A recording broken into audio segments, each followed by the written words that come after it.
You know what time it is. It's FAFSA time! Hey! Whoever thought it would be FAFSA time again already? That's right. You pulled a fast one on you, didn't you? We thought you were going to hear boom shakalaka. Yes. Yes. Happy Wednesday, everybody. And we're here at UNI-CUE, this great, wonderful building here. On what street are we on, Tim? Sycamore. On Sycamore Street. And we have great guests today with us. Yes, we absolutely do. We have Melissa Tate, we have Tim Bakula, and we have lovely Henderson. And they are going to tell you all about what we said we were going to be focusing on, and that is getting your student prepared for college by them filling out that FAFSA. Yes, FAFSA. I have to get used to saying that. Yes, and we have, like she said, we have lovely, the educational counselor, Tim Bakula. Is that right? Bakula, you got Bakula, who's all about financial aid, and then we have Melissa, who's a recruiter for Talent Search. So tell us, Melissa, what is FAFSA, and what do the main thing you want to get across today? Okay, so the FAFSA stands for the Free Application for Federal Student Aid. So that's a lot of F's and S's, and it's kind of hard to say, but it's free. So that's one of the important things you have to remember. You should not have to pay to apply for financial aid through the federal government. It is free to complete. And it's basically the form you file that allows you to get all sorts of federal forms of financial aid, as well as sometimes state aid, as well as colleges and universities use it to determine what kinds of aid they can give you as well. Okay. So it's really important. And is there a deadline for filing or getting your FAFSA done? So every school has their own priority deadline, and at Iowa State and the University of Iowa, they have a December 1st priority deadline, and at UNI, they kind of have a rolling priority deadline where it's sort of first come, first serve with some of the funds that they have. A lot of the other colleges in the state do more of that first come, first serve as well. A lot of the community colleges are that. I think the deadline is, July 1st?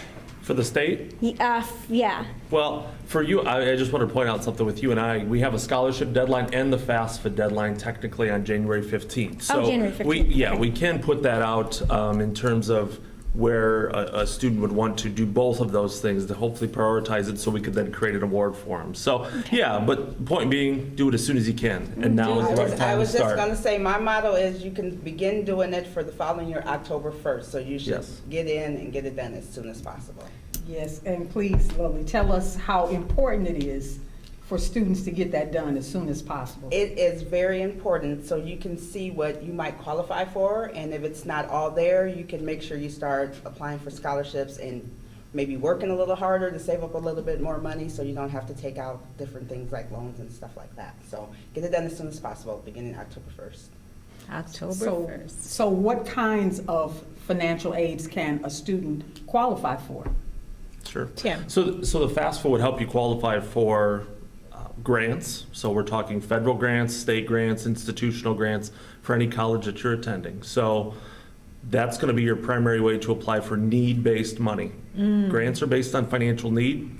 They're free money. They don't need to be repaid. Right. That's number one. That's but number one, try yes. For first money. Free money is always good. Money. So I'll come back to scholarships because that's another important type of financial aid. Oh, and the sure. FAFSA sometimes is required for scholarships. So FAFSA can also be used by colleges to determine scholarship eligibility. Although scholarships are oftentimes based on your academic ability, how well you've done in high school, for instance.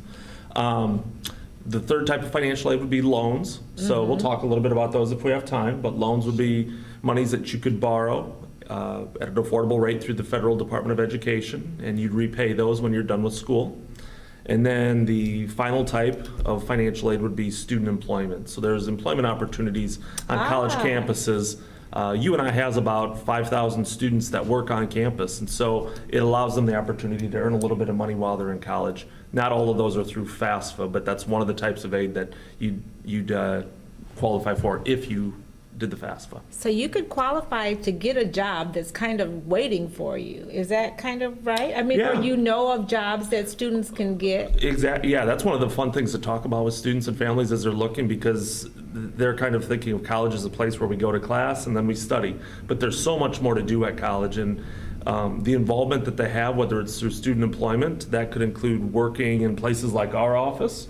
UNI-CUE has student employees. Yes, we And do. when I attended UNI, Yeah. I was a student employee for the Alumni Association, so I used to call those that had graduated from UNI. just to Exactly. see how they were doing and get them in, different things, So you go to campus sometime and just look around and you'll see all the students that help make that place run. And that's Wow. really one of the cool things about going to any colleges is taking part in those opportunities. My granddaughter, one of my granddaughters, this is her first year at UNI, and she actually has a work-study job that works for one of the food services. And the good thing about that is your hours go right along with your schedule. So you never have to worry about, they schedule based on what your school hours are. So there's never conflict. Yeah.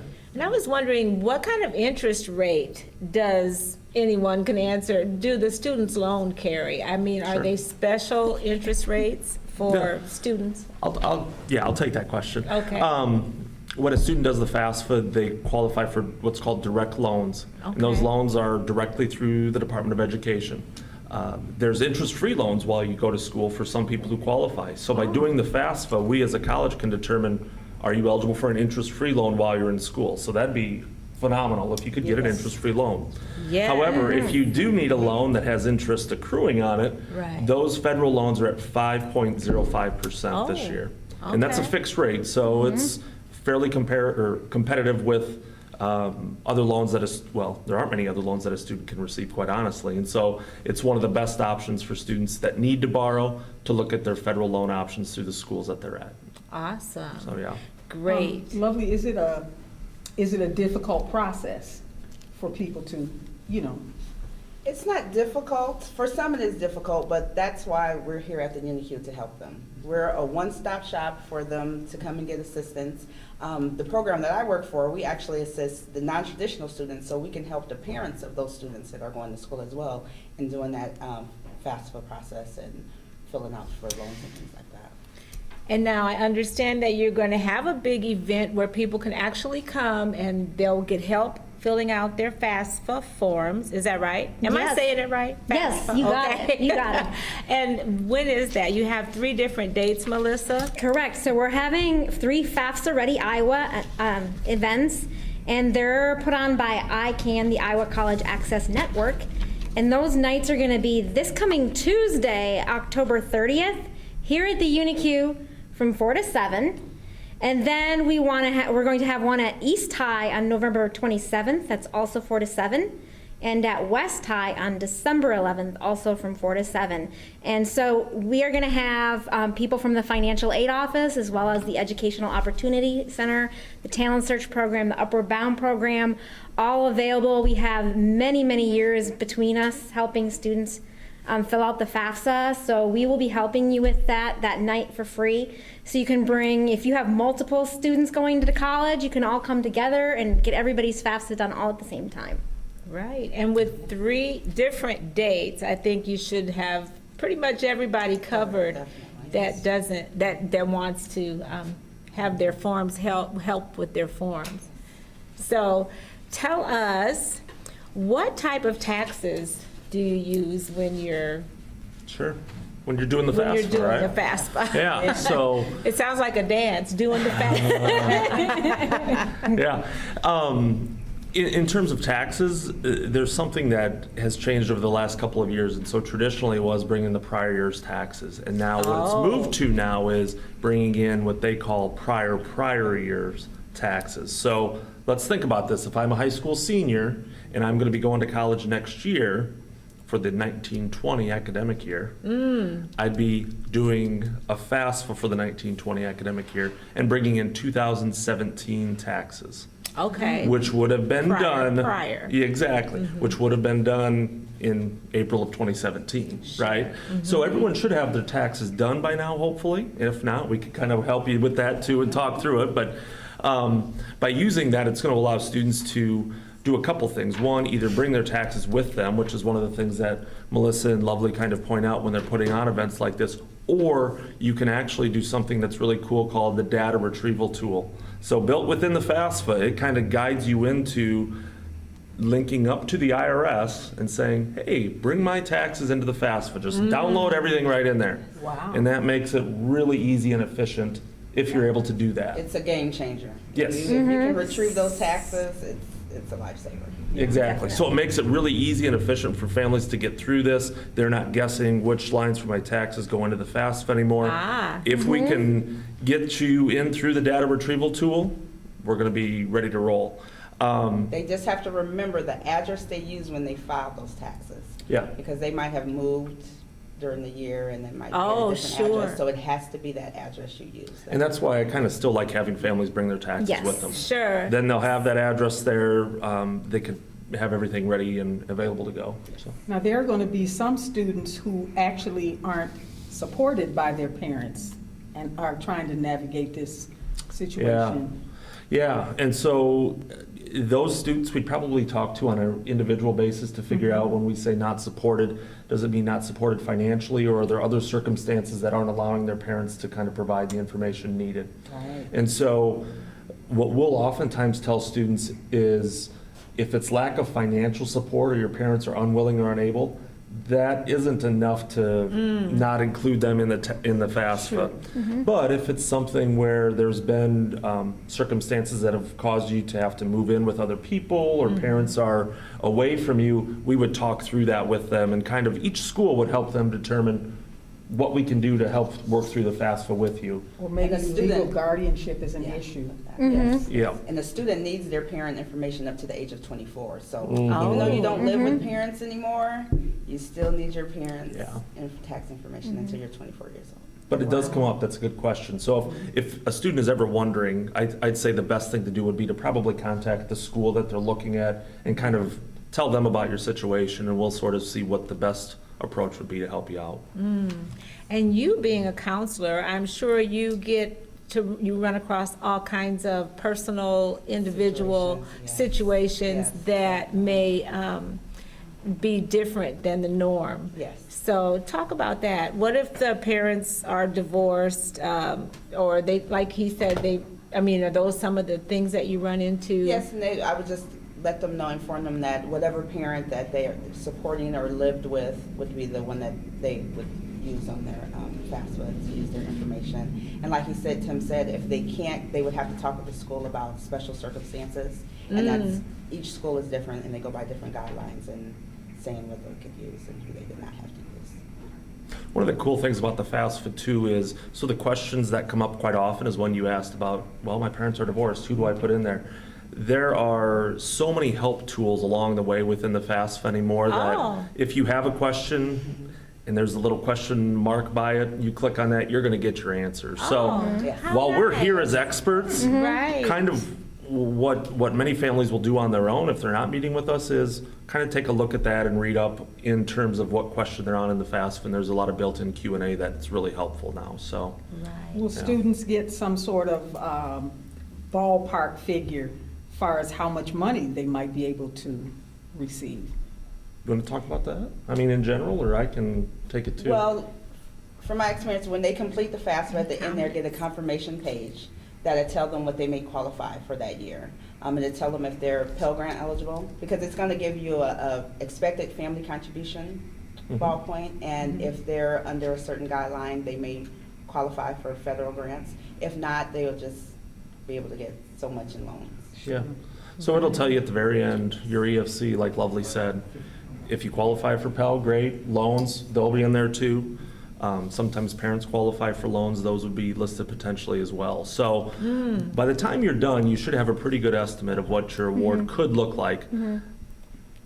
Aside from scholarships. So that's a Sure. piece that I'll touch on here later on when it comes up again, kind of. But the scholarship application process is also kind of heating up for high school students, especially now, to begin looking at those opportunities. And I'd hate to have students miss out because they think Right. the FAFSA's it and then they don't apply for scholarships. So I know UNI-CUE does a lot of events around scholarship programming and opportunities out there. And then those Okay. amounts might change as well once they go through the verification process, because they might Yes. not have put something on the Ah. FAFSA, and they have to go back and correct it, so it Right. might change, so. For those of you who are just joining us, we're Rocki and Chaveevah Live, and we're here at UNI-CUE today, talking with Melissa Tate, Tim Bakula. Bakula. I told you I would do that. Yes. And lovely Henderson. Henderson. And we're talking about filling out your FAFSA forms. So any of you that have any questions, feel free to join us live today. And of course, after, if you're watching it at a later time, who can they contact? Can you give us UNI-CUE's phone number Yeah. and website real quick here? Definitely. So our phone number is 319-273-4772. And our website is, I don't, it's uni.edu. And then Yes. I go to the little search box and type in UNI-CUE, and then it pops up. Right, and Melissa works with the talent search segment. So I know everything's online these days. I mean, so is it safe? How secure are the websites that people are putting all their financial information out I say there? sometimes it's too safe, so that's how safe it is. Yeah. Yeah. I mean, Melissa pointed out in the very beginning, it should always be free, right? Yes. So Right, so- there are sites out there that would maybe be FAFSA.com or FAFSA.org. Those aren't FAFSA.gov or FAFSA.ed.gov, right? So you need to make sure you're going to the right site.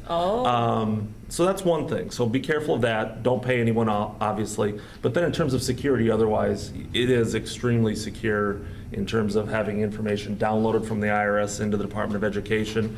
While there have been probably snafus in the past, the Department of Ed is always working to upgrade the security on that. And so Okay. over 99% of families do it online, and there's very little to no problems with anything security-wise. And if we think in the old days, maybe 10 or 15 years ago, people were doing their FAFSAs in paper forms and sending them in the mail. And Right. to think of our social security numbers and financial information and birth dates being written on those forms, to me, that's almost a little more scary than the internet. And every once in a while, the FAFSA site will shut down, and it might be because of a security concern they have. They'd rather keep your information safe than be open to threats.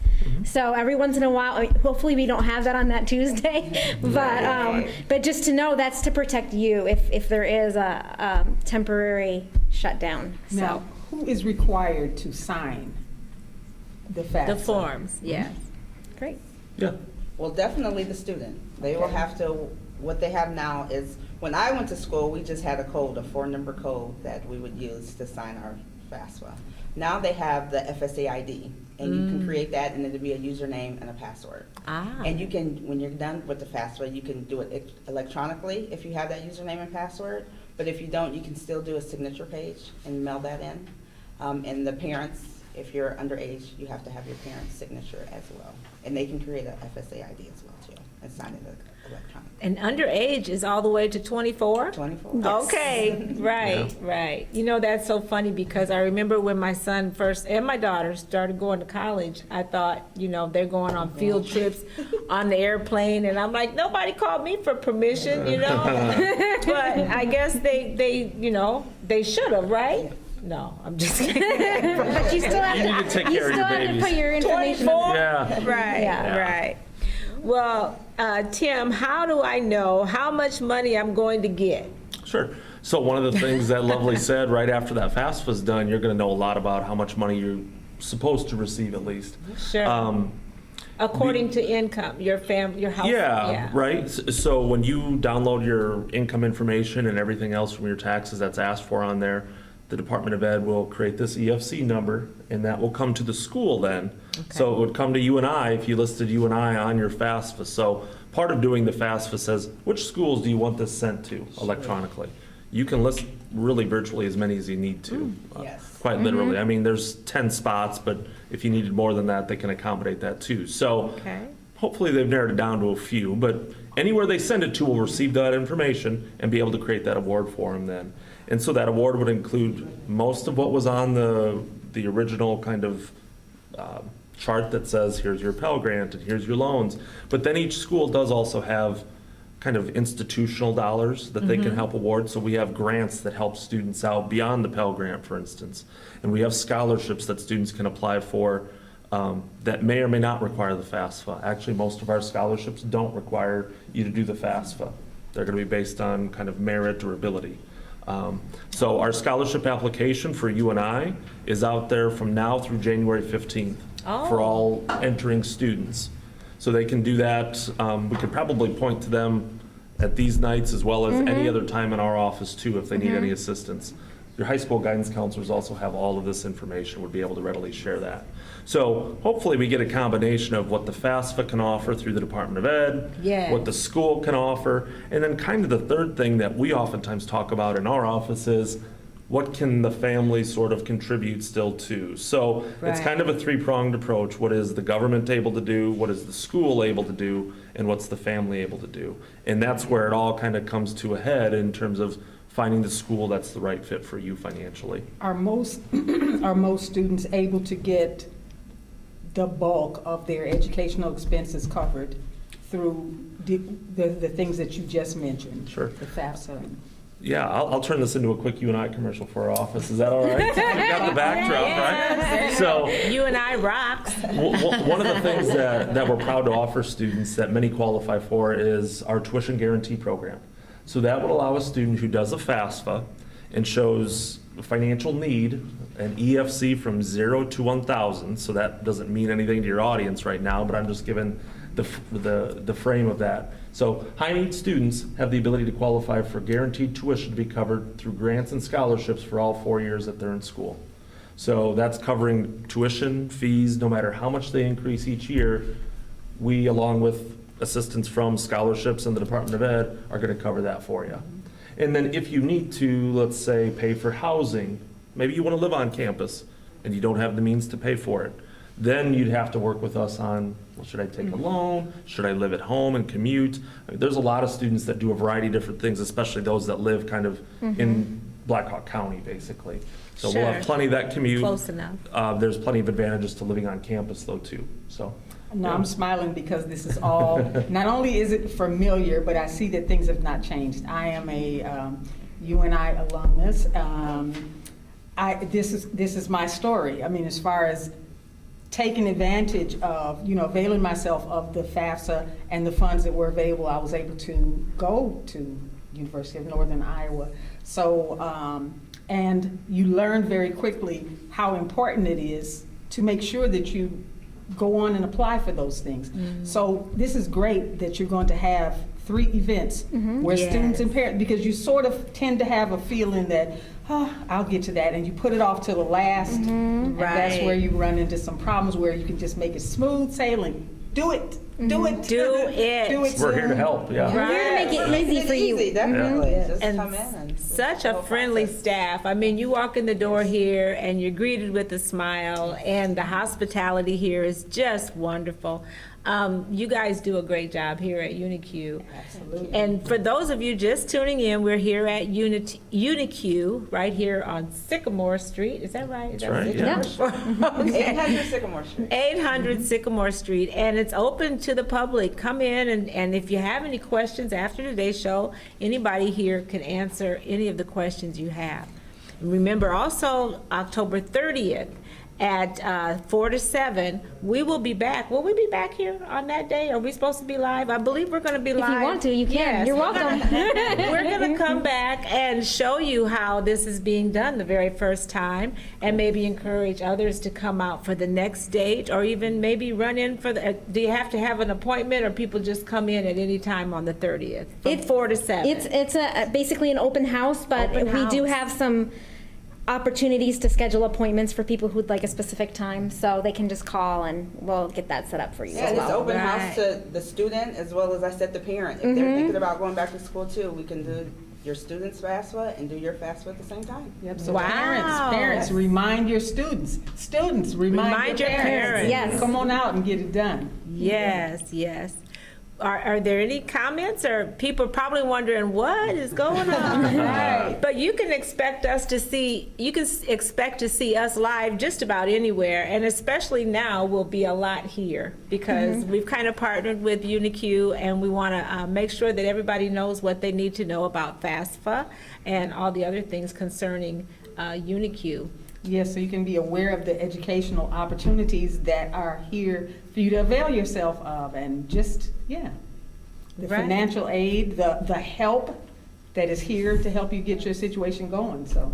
Right. And I was just going to say, in addition to your FAFSAs, the programs at the UNI-CUE offer so many other services. We have Upward Bound in Talent Search, which works with the middle and high school students in Waterloo, as well as the EOC program that works with the adults or non-traditional students.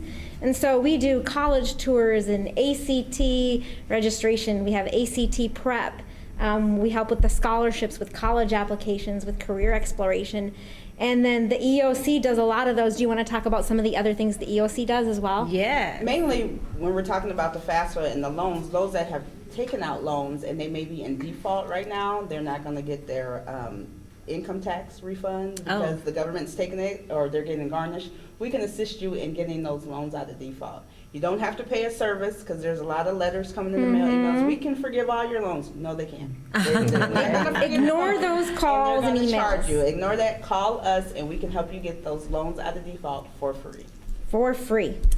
For free, I yes. like that. And come work with us, and we'll hopefully provide you kind of materials that will help you avoid default, right? Exactly. So let's get a Exactly. FAFSA done, apply for scholarships, figure out a way to pay for school, and then if you are in loan repayment and aren't able to make payments, Lovely can help out. But then hopefully we can see you back on campus here, at UNI with financial aid in hand. So And not have to take out loans again. yeah, Right. exactly. In fact, and maybe you could give us some tips on responsible borrowing, because I mean, as soon as they reach 18, it seems like kids are getting credit card requests and things like that. So do you have any last minute tips as we close Sure. out today on how can a student be responsible when it comes to borrowing? Yeah.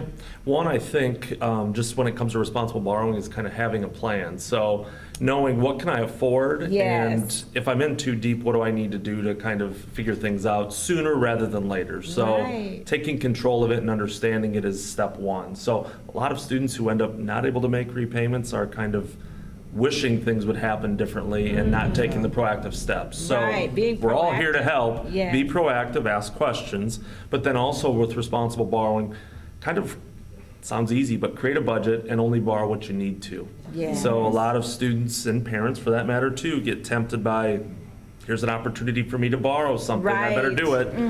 Maybe not, so only borrow what you need. And then really a big thing that's related to finances and just college completion is work with the resources you have available to graduate in a timely manner. So let's not go 5 years or Right. more if we don't have right, to. for the long- Work with an advisor. A lot of students are bringing in college credit right now from high school. And so they have kind of a head start. Sure. But it sometimes gets squandered if they're not planning correctly. So let's find a plan to graduate in time too. And one of the things we're proudest of at UNI is kind of having the lowest indebtedness of any public school in the state of Iowa. Wow. So Yeah. we like to think we have people like Melissa Lovely, others at UNI-CUE and in our office that really want to help the student take advantage of the opportunities without abusing them either. And Yes. so, yeah. And your high school counselors Yep. as well. If you just need someone to talk about, about things like that, maybe you're not getting the instruction that you need from home and you need a little bit of help, that's what those counselors are there for as well. Well, I think we've had a very informative show today, a lot to take in, but hopefully you can watch it at your leisure later on. A lot of times people just kind of, during the workday, like it is right now, will just kind of peek in and say, oh, I got to watch that later. Yeah. So we're hoping that you enjoyed today's show at UNI with Melissa, Tim, and Lovely, and of course, Rocki and Chaveevah. And be sure to watch us on the 30th. We'll be here live, and we will let you know how the first session goes, so you can be sure to Yeah. join us the next time as Yep, well. and we hope you know how it's going on the 30th because you are here. Right. With your students. How Be about that? here. We'd love to see Yes. you. All right. All right, gang, if all hearts and minds are clear, just like a Friday, Yes, we'll keep doing what makes you awesome. because it makes all of us look good. That's right. FAFSA. right. It's FAFSA time. That's,